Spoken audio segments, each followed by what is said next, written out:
buenas tardes a todos, que el Señor les bendiga. Estamos felices de poder comunicar esta palabra del día de hoy. Estamos celebrando este día, creo que es el día más especial en la vida de los seguidores de Cristo, que es la resurrección. Es como el Super Bowl de la NFL para el cristianismo, o como la Serie Mundial del cristianismo, ¿no? O como la Copa Mundial de Soccer, ¿verdad? Del cristianismo. Es el evento en donde la fe de cada creyente está basada, es en el evento de la resurrección. Así que bienvenidos, espero que te quedes conmigo en los próximos minutos mientras compartimos un poco acerca de estas tres promesas vacías. Le hemos titulado al mensaje de esta tarde y esperamos que te mantengas en sintonía con nosotros. La próxima semana, creo que lo mencioné la semana pasada, pero la próxima semana vamos a comenzar una nueva serie de predicaciones sobre los eventos más importantes de la vida de Jesús y su ministerio aquí en la tierra. Vamos a estar analizando estos eventos y vamos a ver lo que Dios está dispuesto a hacer por cada uno de nosotros. Y si no eres creyente o no eres una persona de iglesia o eres una persona de iglesia, yo considero que esta serie va a ser de muy importante para la vida de cada uno de nosotros. Así es que esperamos que nos puedas seguir en las próximas semanas que vienen. Por 10 semanas vamos a estar hablando específicamente de 10 eventos importantes en el ministerio de Jesús. Esta tarde, para comenzar la enseñanza de esta tarde, quisiera comenzar hablando de una historia tan interesante que fue contada por este locutor de creo que la ABC, se llamaba Paul Harvey. Paul Harvey murió en el año 2009 y era conocido era comentarista y era locutor, pero era más conocido porque él traía estas historias extraordinarias a su show, a su programa. Y él contaba esta historia de un niño que se llamaba Philip o Felipe. Felipe sufría del síndrome de Down y Felipe era parte de la escuela dominical de un grupo de niños entre 8 y 9 años. Y ustedes saben que los niños de esa edad pueden ser realmente crueles. Por lo tanto, muchos de los niños de tercer grado, por ejemplo, no lo querían en sus clases, porque Felipe era un niño especial. Él tenía todas las características y síntomas de un niño especial. Y por ende, los muchachos, los más compañeros, pues no lo querían. En una ocasión, la maestra de escuela dominical, después de la Pascua, la maestra consiguió estos huevitos de plástico y se los dio a cada uno de los alumnos y los mandó hacia afuera al patio y les dijo que pusieran adentro del huevito de plástico algo que representara nueva vida. Entonces a todos los niños se fueron afuera y regresaron con sus lo que ellos consideraban que representaba para ellos nueva vida. Algunos vinieron con unas hojas y otros vinieron con mariposas y otros, uno de ellos vino con una roca dentro del huevito. Y entonces todo esto se dio en el evento. Y luego al último la maestra abrió un huevito que estaba totalmente vacío y dijo, esto no es justo, tiene que haber algo dentro del huevito. Y todos los niños se molestaron y dijeron que necesitaban agarrar otro huevito o algo, pero de pronto la maestra sintió que alguien jalaba su parte de la camisa y era Felipe. Y Felipe, mirando hacia arriba, le dice a la maestra, maestra, ese es el huevito mío. Y dice, la razón por la cual lo pongo no tiene nada, dice, es porque yo tengo vida porque la tumba está vacía. Eso causó una conmoción en todos los compañeros alumnos. A partir de ese momento hubo un gran silencio en la aula y todos comenzaron a guardarle un gran respeto a Felipe por lo que él había dicho. Una de las grandes verdades de la Escritura. La familia de Felipe sabía que él no tenía muchos años de vida. Posteriormente Felipe murió y todos los niños llegaron a su funeral, sus compañeros, y enfrentaron un mensaje de lo real de la muerte, y de pronto cada uno de ellos puso en el féretro de Felipe un huevito vacío, que era el objeto del amor o de lo que este niño apreciaba. Y esto realmente nos trae a nosotros una de las grandes enseñanzas en la vida cristiana. Y él dijo, yo tengo nueva vida, dijo, porque la tumba está vacía. Eso es extraordinario. Y yo quiero que usted sepa que esa es una de las verdades más extraordinarias en las Escrituras. Así que hoy quiero que pensemos en la promesa vacía de la Pascua, de la resurrección. Y hay tres de ellas de las cuales vamos a estar hablando en esta tarde. Como ustedes saben, hoy nosotros vivimos en un mundo lleno de promesas falsas, promesas vacías, promesas que no se dan en realidad, y nosotros estamos siendo bombardeados por todo ese sistema de promesas y a veces hay promesas que son tan buenas que realmente no son ciertas. Pero el mundo estamos llenos y viviendo en un mundo que nos promete muchas cosas, pero que al final en realidad no son realidad. Hoy tenemos, por ejemplo, muchas de las empresas, organizaciones, personas, la televisión, las redes sociales, tenemos incluso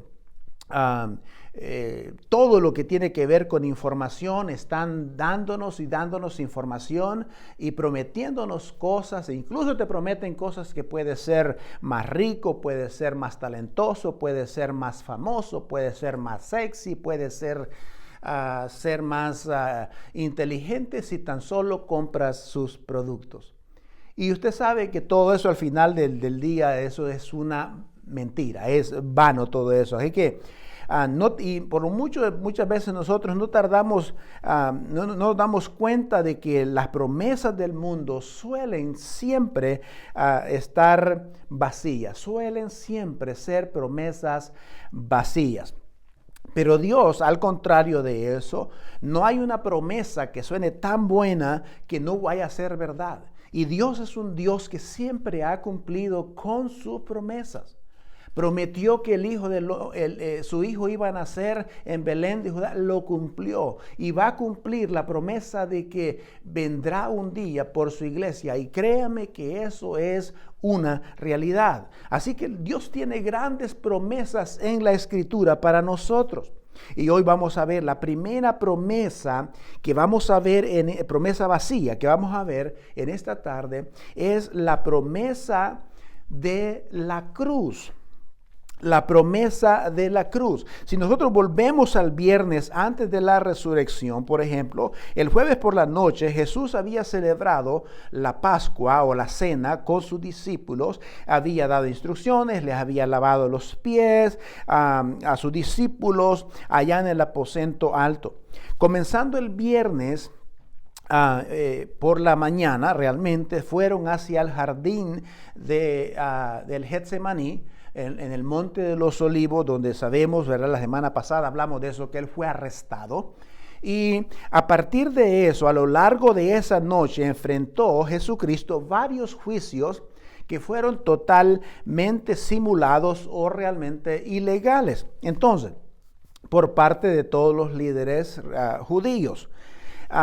Y en ese evento surge este hombre llamado Pilato, que era el gobernador o trabajaba para el gobierno romano.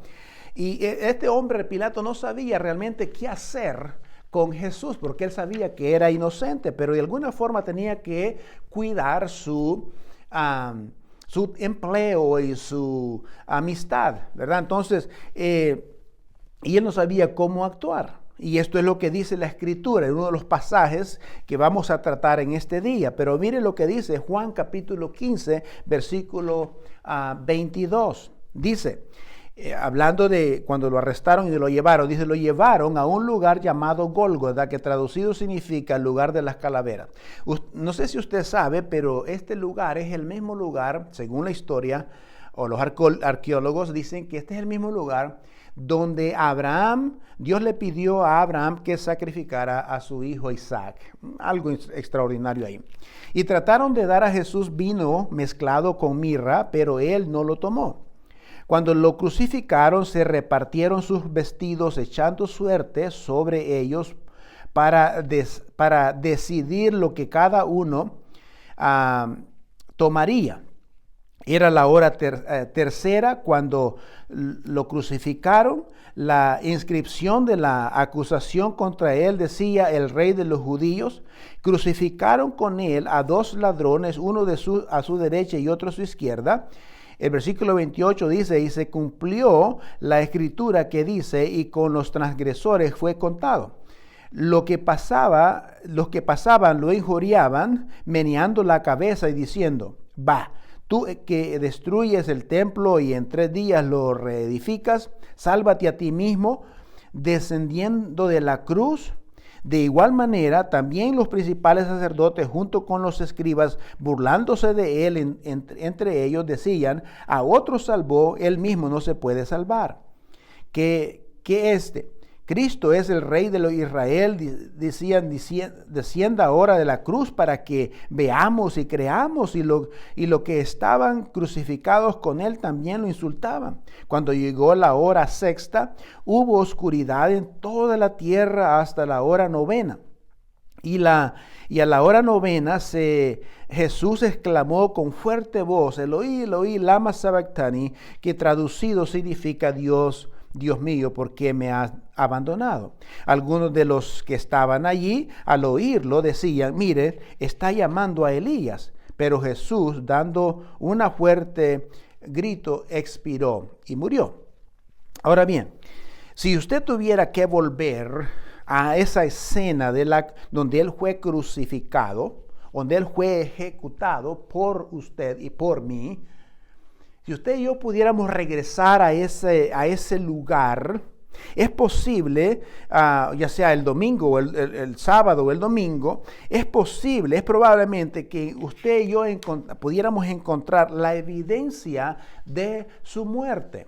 Es probable que encontráramos ahí una corona tejida de espinas. Es posible que encontráramos ahí algunos clavos de hierro llenos de sangre, de los cuales le pusieron en sus manos. Es posible que encontráramos ahí quizás parte de la sangre en el árbol, en el madero donde él fue crucificado. Pero hay una cosa, hay algo extraño entre esto. Es probablemente que si usted va a esta escena, usted no llevara en mente de que esa sangre que está en esa cruz allí es la sangre de Dios.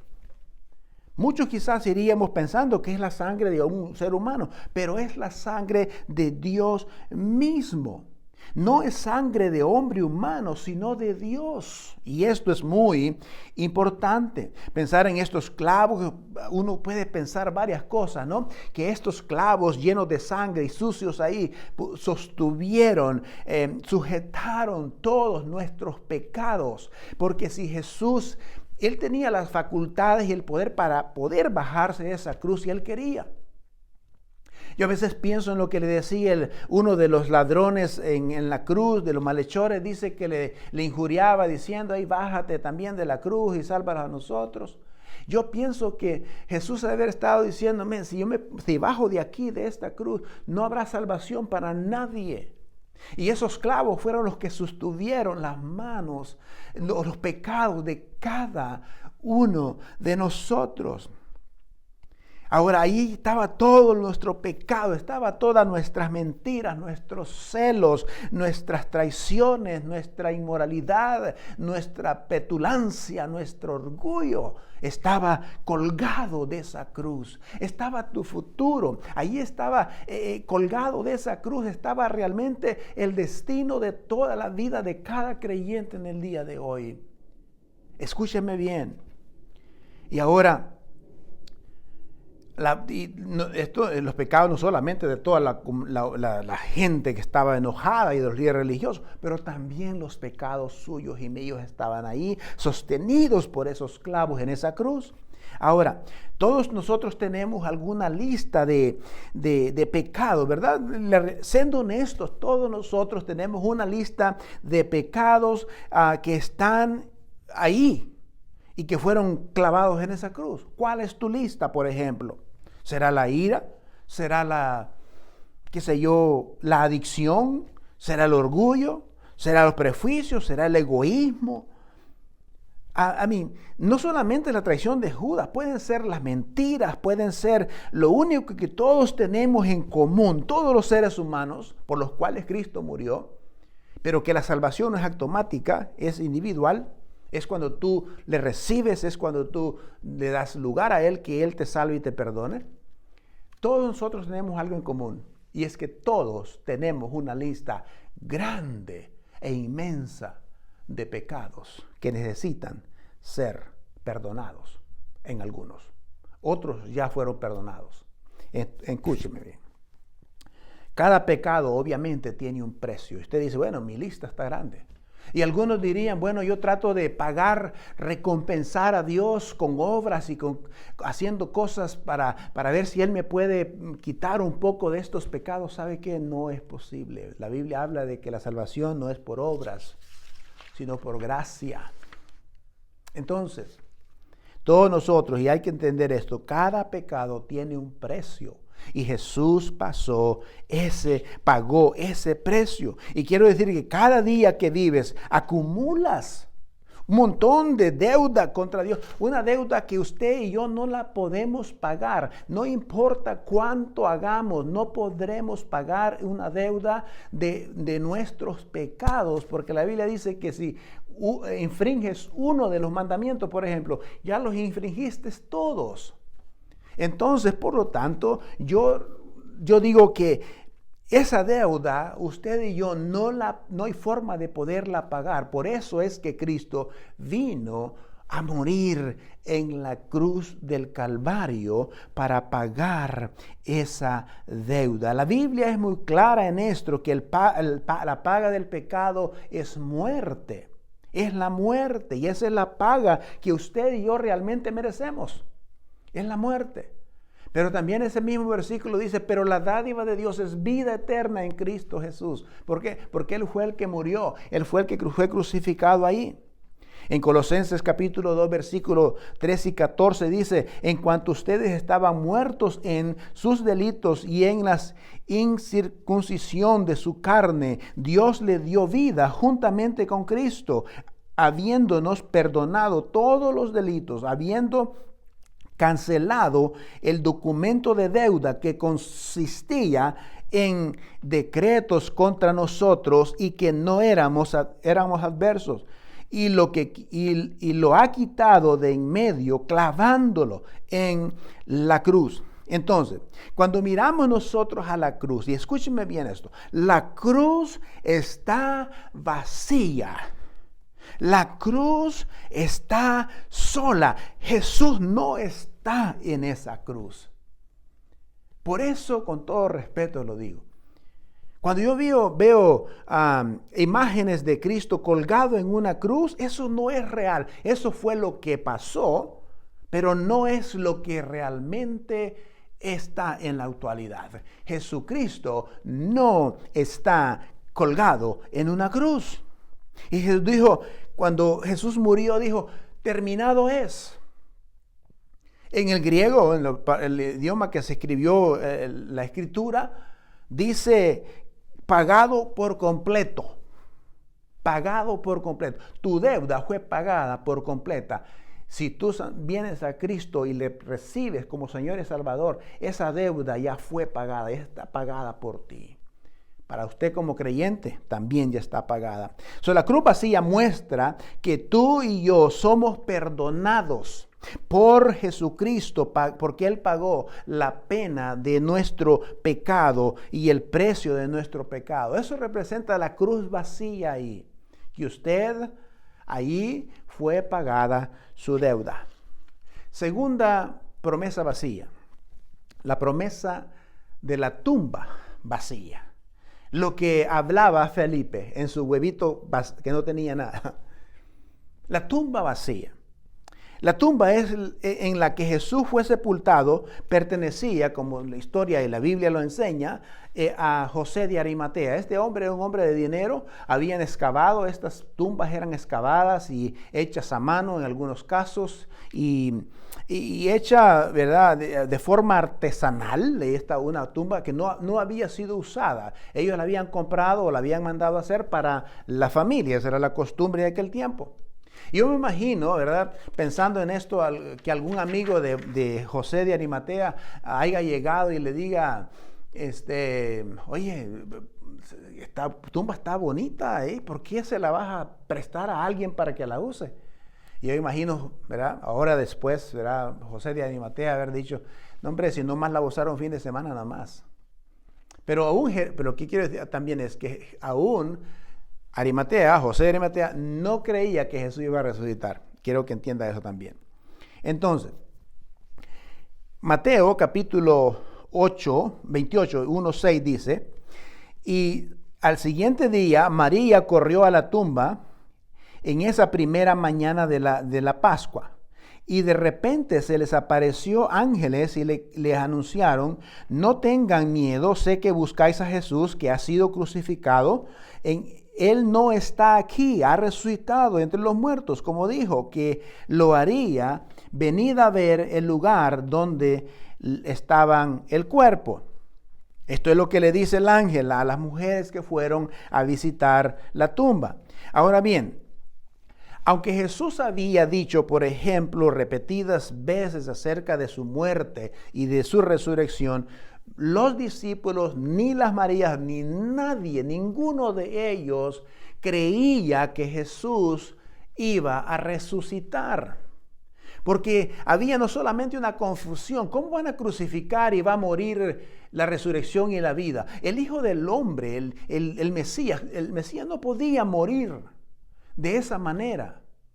Y entonces había una gran confusión. Ellos no creían que Jesús iba a resucitar, y aunque habían visto, por ejemplo, que Jesús resucitó a 3 personas, a una niña, a un joven y a Lázaro de los muertos, aún ellos no entendían ni comprendían de que Jesús iba a resucitar. Incluso en nuestra experiencia, los muertos no vuelven a la vida, ¿verdad?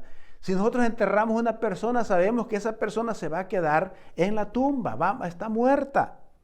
Fueron a los dos, por ejemplo, ellas fueron a ungir el cadáver de Jesús. Ellas no iban con la seguridad de que Jesús había resucitado o que iba a resucitar. No, ellos iban a embalsamar el cadáver de Jesús, y lo que ellas encontraron fue una tumba vacía. Por lo tanto, algunos dicen que los soldados les pagaron para que dijeran que los discípulos se habían robado el cuerpo. ¿Usted se imagina si esto fuera verdad?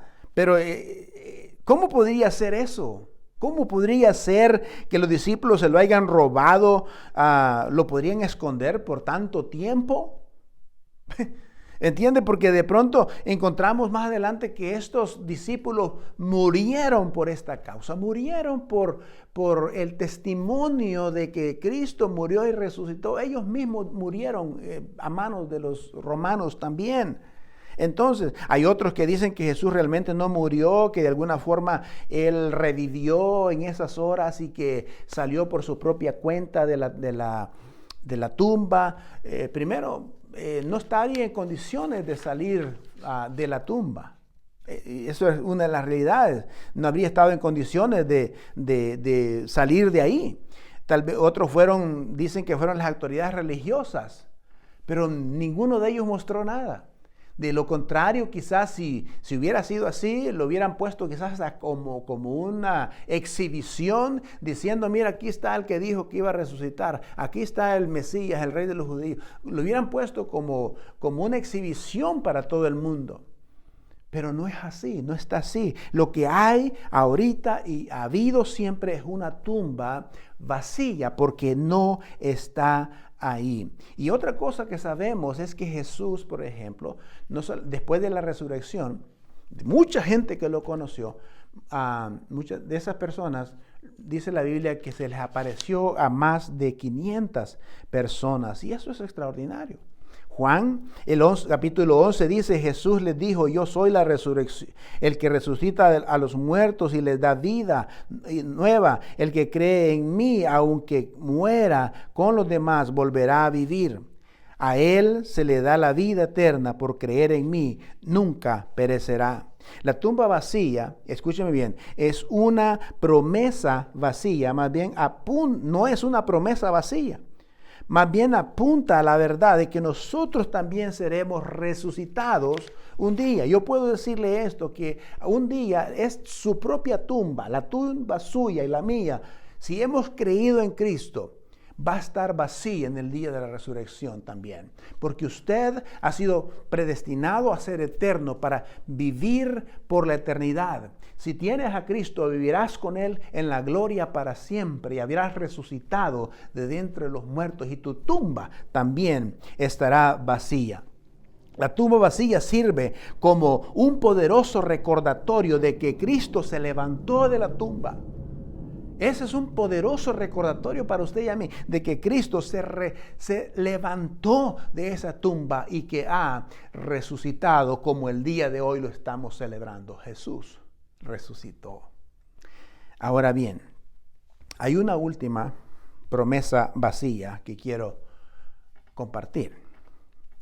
Y es la promesa vacía de los lienzos, de la ropa de entierro que le pusieron a Jesús. Es interesante, no sé si usted ha puesto a pensar por qué los escritores y la escritura pone este recuento de estas cosas, este detalle tan importante diciendo que acerca de la ropa de Jesús. Porque las escrituras lo enseñan, la verdad es una cosa interesante. Ahora, probablemente recuerdas que cuando Jesús murió, ya mero se acercaba el día sábado y la cultura judía no permite, obviamente, que se haga nada en el día sábado. Y ya pronto llegaba el día sábado, entonces se apresuraron, no hubo lo suficientes tiempo para preparar el cuerpo de Jesús para el entierro. Fueron y pagaron a Pilato para que se lo diera, lo pudieran bajar de la cruz, porque él ya había muerto. Pasaron muchas cosas en muy poquito tiempo. Él ya había muerto, entonces había que bajarlo de la cruz para ponerlo en la tumba. Entonces realmente simplemente lo pusieron en la tumba y lo envolvieron en estas ropas y lo pusieron ahí en la tumba de José de Arimatea. Y otra de las cosas que nosotros podemos hablar de esto es que en ese momento la Biblia dice que las Marías fueron a la sepultura. Ya dije que habían ido con el fin de preparar el cuerpo, habían comprado especies aromáticas, dice la Escritura, y habían ido a la cruz para embalsamar o preparar el cuerpo de Jesús para que así quedara, ¿no? De una preparación definitiva. Pero esto es lo interesante.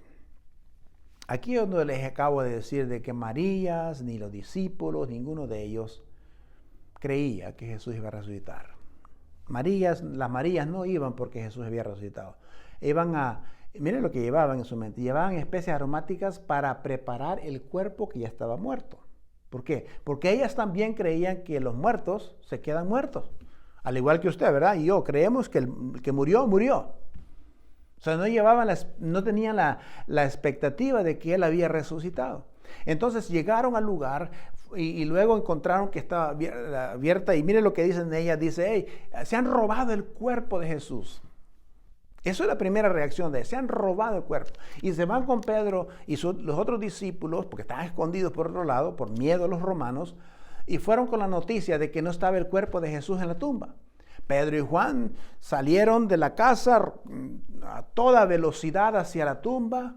La Biblia dice que Juan era más joven y le ganó una carrera de atletismo a Pedro realmente en la dirección hacia la tumba. Juan llegó primero y lo que Juan vio fue, dice, vio la ropa ahí. Vio la ropa ahí.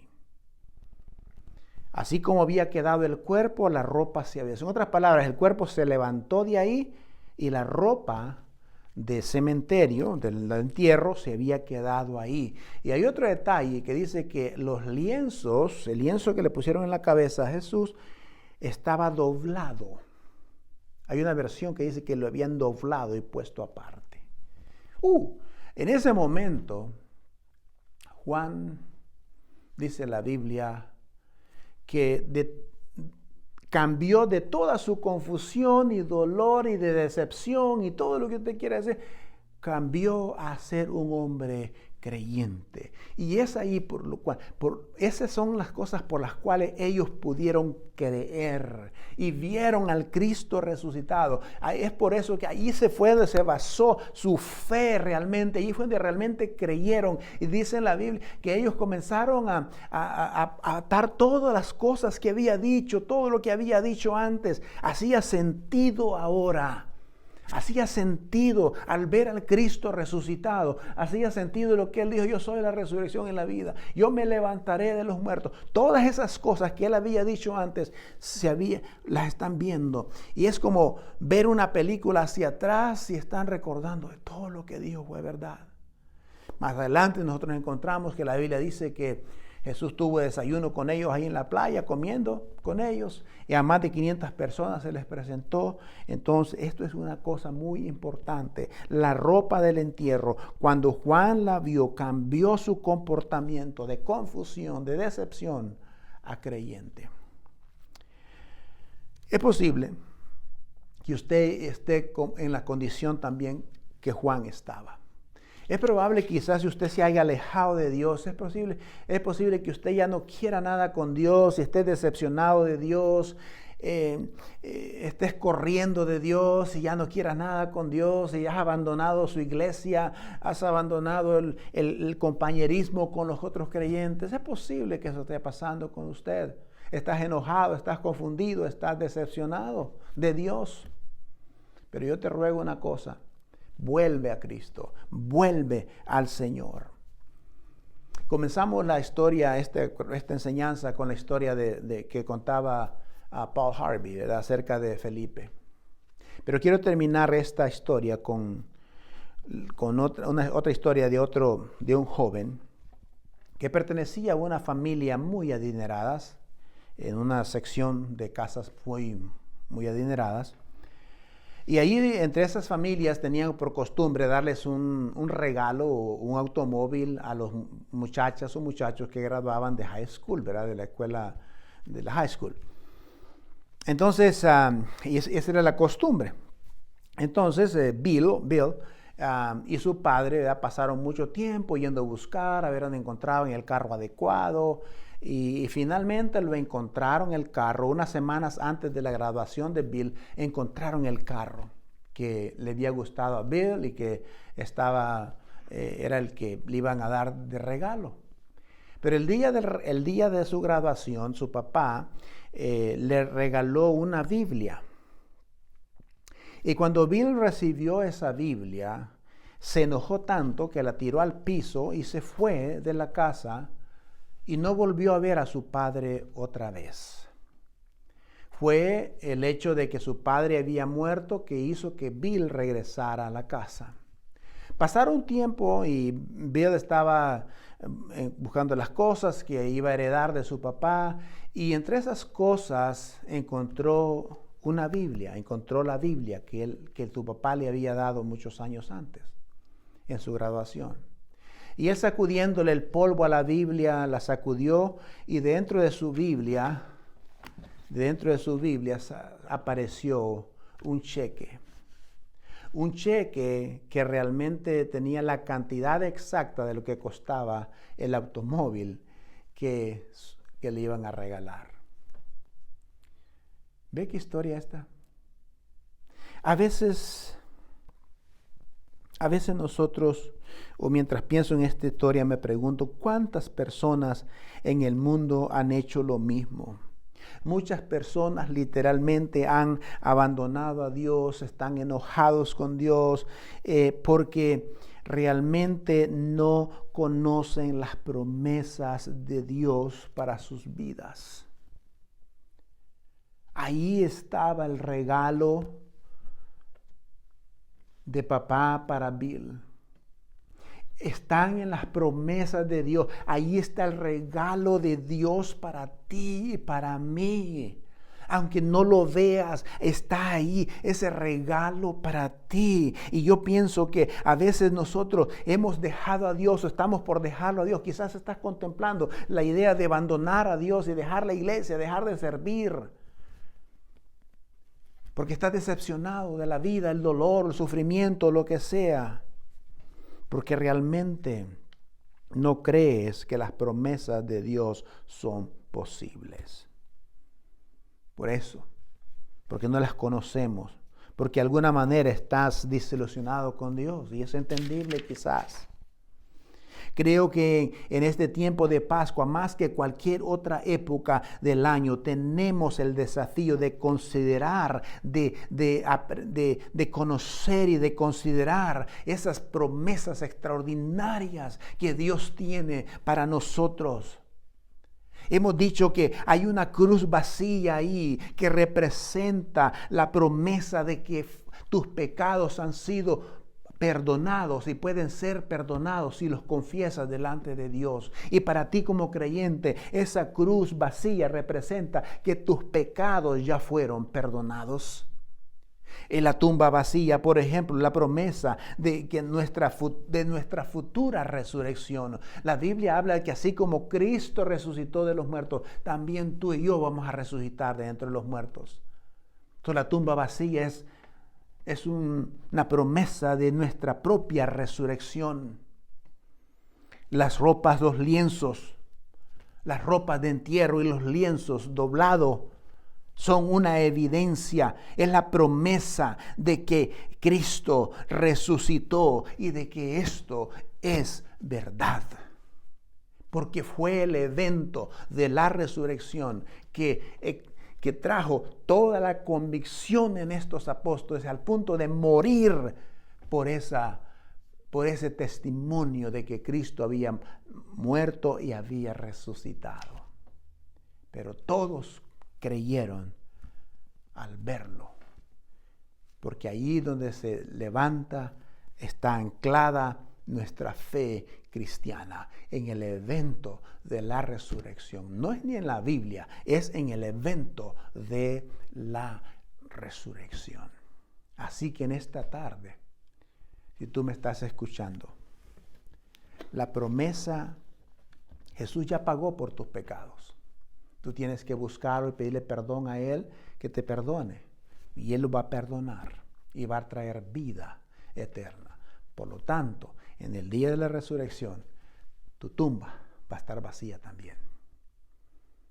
Que Dios los bendiga en este día y que sea un día de reflexión, un día en el que te puedas acercar a Dios y darle gracias a Dios si eres creyente. Dale gracias a Dios porque Él murió en esa cruz y resucitó y te ha traído vida. Y por ende está la esperanza que Pablo habla de, una esperanza viva en Cristo Jesús. Que Dios te bendiga. Gracias por escucharnos en esta tarde. Padre, bendiga a mis amigos y mis hermanos.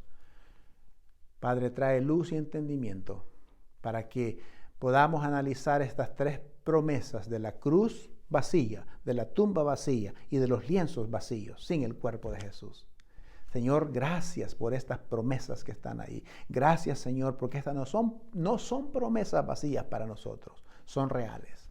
Te alabamos y te bendecimos en el nombre de Jesús. Amén y amén. Que el Señor les bendiga y los seguimos viendo en las próximas semanas para la serie que comenzamos la próxima semana. Que Dios te bendiga. Amén.